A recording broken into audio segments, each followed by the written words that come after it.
varmt välkomna till Aktiespararnas småbolagsdagar i Stockholm. Jag heter Bengt Söderberg och är er moderator. Och ni som följer sändningen här kan efter presentationen ställa frågor via chattfunktionen, sms eller e-post. Så ska jag ställa dem här. Och den här presentationen kommer vara på engelska, så ni kan skicka frågor på engelska eller svenska. Om det är svenska så översätter jag.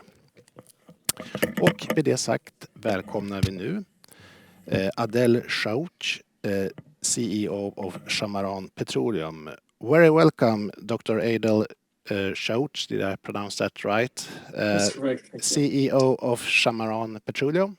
Welcome. The floor is yours. Thank you very much. Thank you for having me over and inviting me to present on behalf of ShaMaran.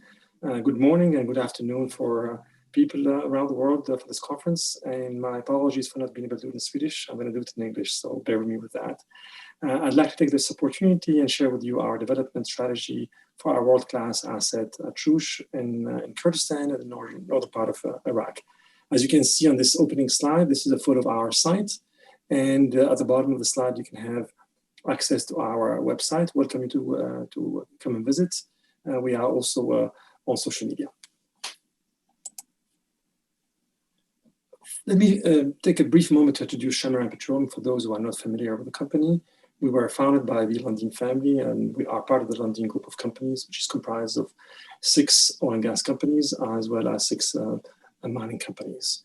We have a main listing in the Toronto TSX venture stock market, and we also have a secondary listing in Sweden in the Stockholm Nasdaq market. We are a single asset company. We have a focus on the Kurdistan region of northern Iraq, and I would like to share with the highlights of 2021. Of course, last year was a very difficult year, possibly the toughest year in the century for the oil and gas industry due to the pandemic and the collapse in oil prices. But we are entering 2021 with a very optimistic view. Let me share with you the current metrics for the company here. We're pleased to report that we have produced over 45 million barrels from our assets as of May of this year, mostly medium oil as well as heavy oil. We have also been very consistent producing throughout the year. Our average so far has been 42,000 barrels a day of equivalent oil, and we have been growing this production quarter on quarter. The production growth of this quarter versus the one before was 10%. We're also very pleased to share with you that we have achieved a work-free safety environment here with 1,000 days without any incident as of May of this year. And our austerity measures were put in place last year have allowed us to enter this year with a very reduced lifting costs, which is $5.12 a barrel, a 13% reduction compared to the same quarter for last year. Consistently with the previous years, we've had 4 years of full replacement of our annual reserves, and we continue to do that by implementing very strict development and production facilities.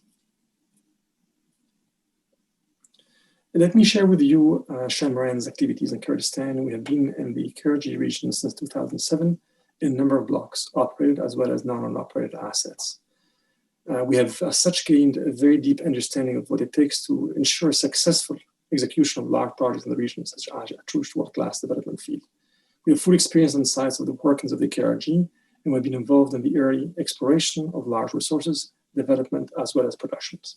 We have witnessed over the years the risk of a number of the key matters, such as contract validity, security, political situations, and payment of all receivables. We've also seen the deployment of a direct export route from Kurdistan to the Ceyhan port of Turkey on the Mediterranean that allows us to produce and bring our production to the global markets. As you can see at the bottom left chart, the ownership of Chaouch, we are and have an interest at 27.6%. The operator is TAQA, it's one of the sovereign fund of Abu Dhabi, and they have 47.4%. The remainder is owned by the Kurdistan government. Our asset is located in the northwest part of Kurdistan. As you can see it on the top right corner map. There's a small insert that shows the location of Chaouch compared to Iraq, but you can see the field compared to a number of other fields in this very proliferous area of Kurdistan. On the top bottom, you can see our reserves. We've been producing mainly from the Jurassic. This is a highly fractured reservoir, typical of northern Iraq. We have oil reserves of 2P in the range of 110 million barrels on a gross basis. And we have very large contingent reserves in the range of almost 250 million barrels of mostly heavy oil. Before I get into the details of our production and operation, we share with you the context of our health, environment, and safety. Clearly, our focus has and always be on the safety of the personnel on site all around the world. The world has felt the impact of COVID, and it was the case for us in Kurdistan around the world, and we were no exception. So we quickly implemented a number of proactive measures based on facts. We have focused and always remain focused, as I said, on the well-being of our staff and team members in the office and the field. We very rapidly reduced our footprint for the essential staff, limiting the interface with vendors and other outside service providers. We adjusted also the rotations to accommodate the quarantine processes and curfews in the country. We have also focused on managing the supply chain to ensure products and the necessary supplies are available to our operations. As such, we have adjusted the context and have been able to navigate the impact of COVID with very little disturbance to our operations.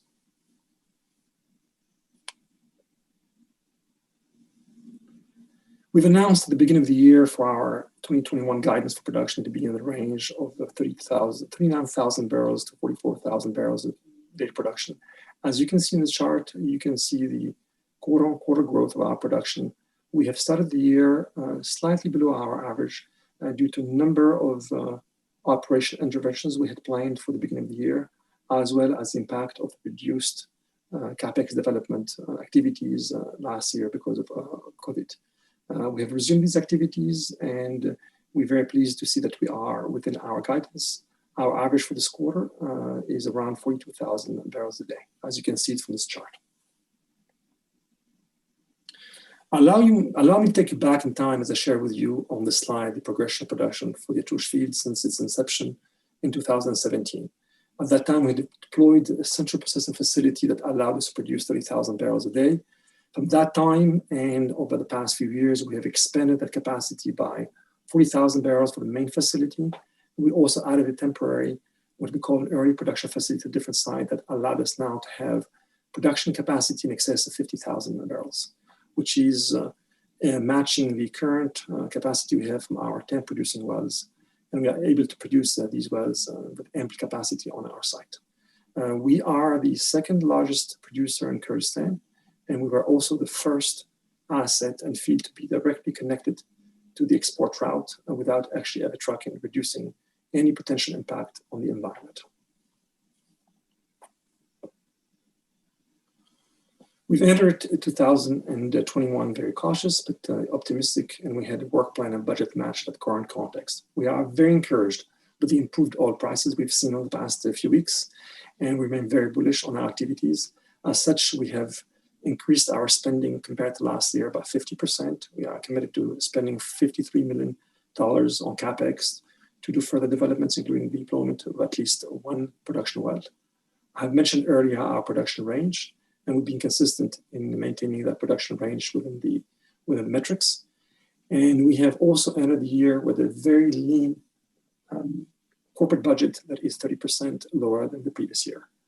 Our lifting cost has been reduced equally, and we are planning on maintaining our operation expenditures at the same level as last year. As we transition to our conversation around financial metrics, I'd like to share with you some of the financial elements dealing with the government. You can see at the bottom of the chart, the bottom of the slide, a chart that shows the receivables that have been billed to the government versus the ones that have been received so far. The government has implemented the end of last year, beginning of this year, a mechanism that would have allowed us to recover some of the outstanding receivables over a period of a year. They have been modified, and we see that possibly delayed by another year. The mechanism slows down the recovery in terms of the recovery itself, as well as the number of days for the repayments. We're working right now with the government to ensure that we have an adequate solution in the weeks to come. So far, we have been able to collect $5.1 million from the old receivables, and we continue to collect on the current receivables as they build, as we produce. On the top right corner, let me share with you here a number of key financial metrics, and they are inclusive of the exploration costs, the current receivables, as well as the cost oil balance to date. This is as of March 31st of this year, basically the first quarter. I also would like to share with you some developments regarding our bonds. So far, we have $180 million of outstanding bonds. We have worked very closely with our colleagues and friends, the bondholders.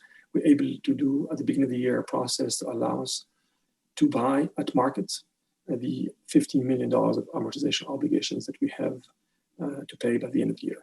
So far, we have been able to amortize 10 out of the $15 million, and we have reduced basically the obligation to $5 million. This was done in the first 4 months of this year.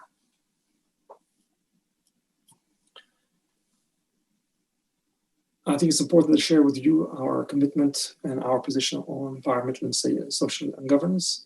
ShaMaran and its team are fully focused and committed to these key principles. As far as the environmental focus is concerned, in Adel Chaouch, the asset will be the first one to deploy a full gas solution here that has been planned for late last year, but because of the complications with COVID, we actually have delayed them for this year. Our plan is to implement a gas solution that not only completely eliminates the flaring, but also uses the gas to displace diesel as the source of power generation. We see the implementation of the solution over the next 24 to 36 months, starting from now.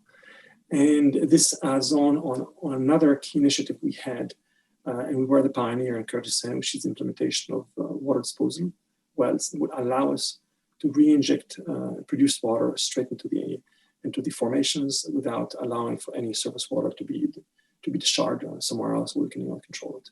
We've also had a very effective waste management plan and a timely remediation of all impacted sites that we have worked on. Our focus on social initiatives have been mostly on local content, maximizing the number of local employees, which now is in excess of 75% of our workforce, and as well as a commitment to a number of social initiatives that are centered around education, literacy, agriculture, and health. Clearly, a number of these initiatives were slightly delayed last year, but we are resuming these activities, and this effort has been shepherded by our operator on site. We, as a publicly traded company in Canada, as well as being listed in Stockholm, we feel that we have very strong governance processes by virtue of being publicly traded, and we follow these principles. We have a number of policies that ensure we have clear alignment on our governance. And being in Kurdistan, part of Iraq, Iraq is a member of the EITI, the Extractive Transparency Initiative.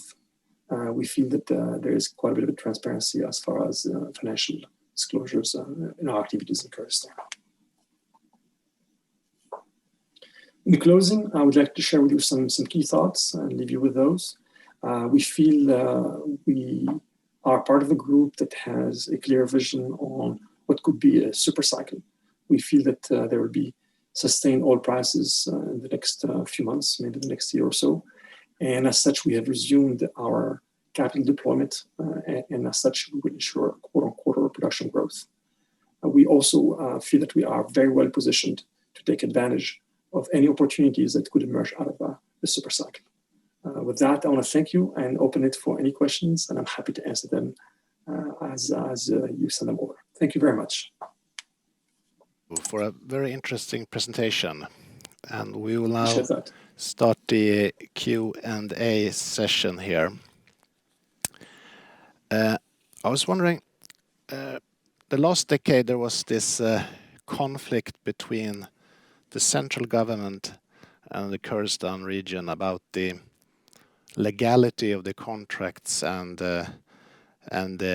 revenue sharing PSC mechanisms. Has that conflict now been fully resolved, so to speak? Can you clarify a bit on that, please? I'm happy to make some comments on that. Of course, the best way is to have a further engagement of the governments on both sides. It's clear this matter is very complex. You're right, this issue has been lingering for a period that is in excess of 10 years. We feel that over the past 10 years of involvement, we've seen a de-risking of the situation. We've been able to produce and get paid, operate under the jurisdiction of Kurdistan, under the regime of the PSC without any issues. I think there's been a delinking between the validity of these PSC contracts and the current debate between Kurdistan and the federal government around the budget itself, their share of the budget, which I think is becoming the key piece of the conversation. Earlier this year, they've had a number of engagements. We understood there has been an agreement in place that was reached, but has not been implemented yet, vis-a-vis the distribution of the federal budget in Kurdistan. Okay. And does ShaMaran Petroleum still have any claims on the KRG on not yet received the payments for oil, and how much does that amount to? I mentioned there in one of the slides, we like everybody else, all the companies that are involved in Kurdistan are in the same situation.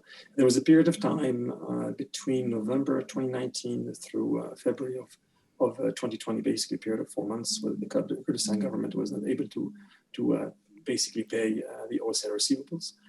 This was the case for ShaMaran, as well as all the joint venture interest parties and operators in Kurdistan. It is not specific to Kurdistan, but specific to companies that are operating or have a business interest in Kurdistan.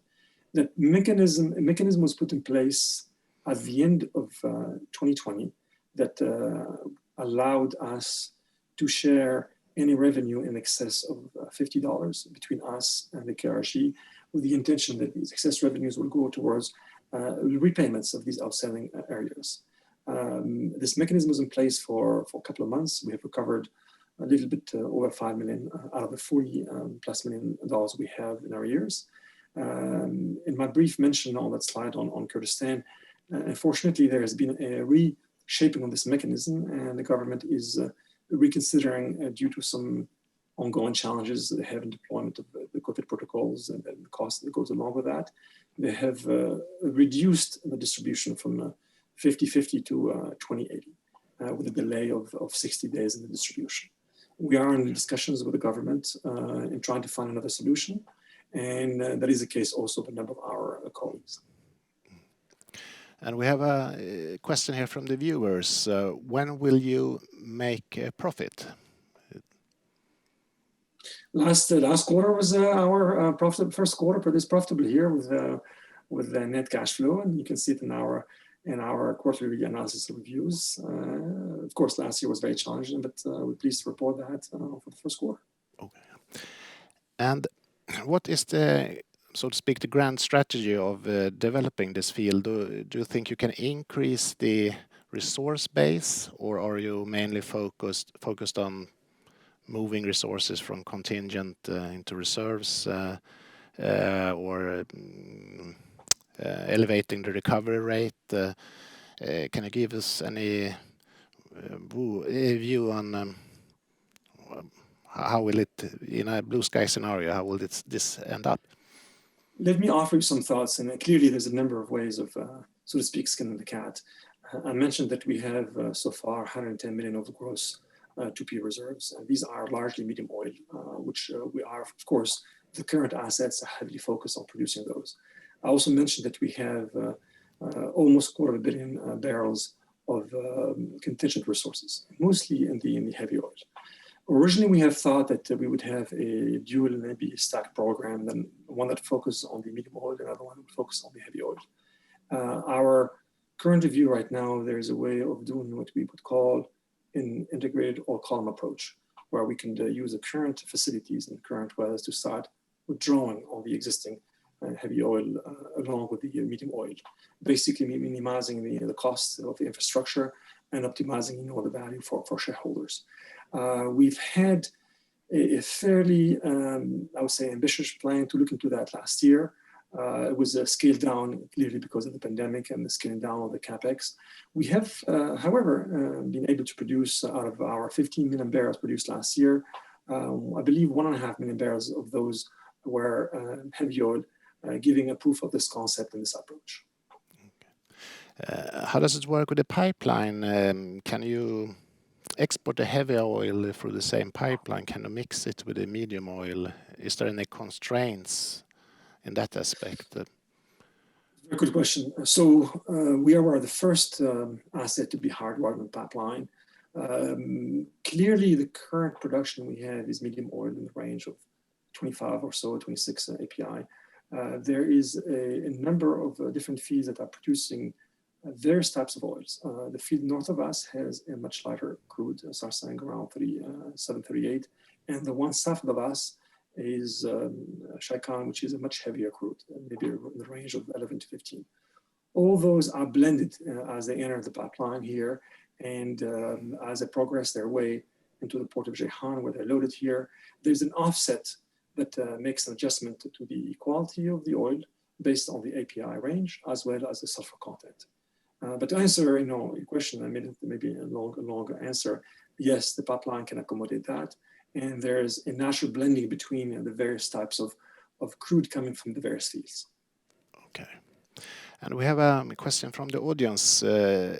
Is only the 15 million in bonds that you can pay off in advance, or can you pay off the full amount of $180 million? Well, I mean, the idea is if we go back to the context, for those who are familiar, last year we had an obligation to pay $15 million that was due in the middle of last year, clearly in the middle of the worst time during the pandemic and the crash in the oil prices. The agreement we had with the bondholder is to first defer that payment to the end of this year, which is basically in December. And earlier this year, actually it was over Christmas, the beginning of the year, we have worked an arrangement with the bondholders to be able to buy these bonds at market rate. And the idea behind that here is to recover them as we have available cash above $50 million. So we always keep a reserve of $50 million of free cash. Recover these bonds at attractive rates for the company, but also brings back confidence into our bonds by being ourselves a buyer of these very bonds. And we've been pleased with the process. So far, we have retired 2/3 of that obligation. So we have $5 million to fulfill by the end of this year. Okay. There were quite many independent oil companies that took positions in the KRG. Do you think now there will be a consolidation process where the independents will be bought up, or do you see yourself taking an active part in it by buying others, or how is or do you more look for an attractive exit of your field, so to speak, to one of the majors? We are a public traded company, of course, and our intention is and always be for the optimization of the value for all our shareholders. So we will look at opportunities that deliver on that. Now, you make a very good point. It's a very good question. There is indeed a number of independent companies. Some of them are like us, single asset focusing on Kurdistan. Some of them, maybe multiple assets, but with a heavier focus on Kurdistan.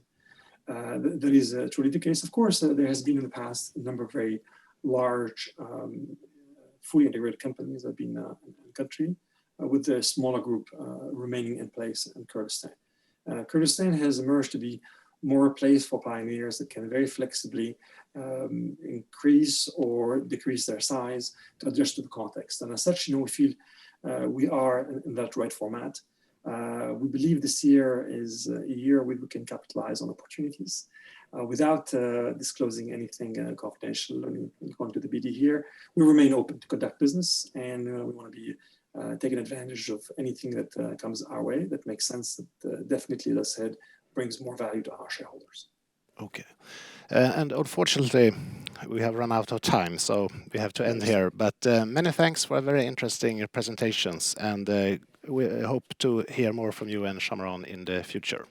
Thank you. Thank you. Have a good day, and thanks for inviting us to participate with you guys. Well, thank you. Goodbye.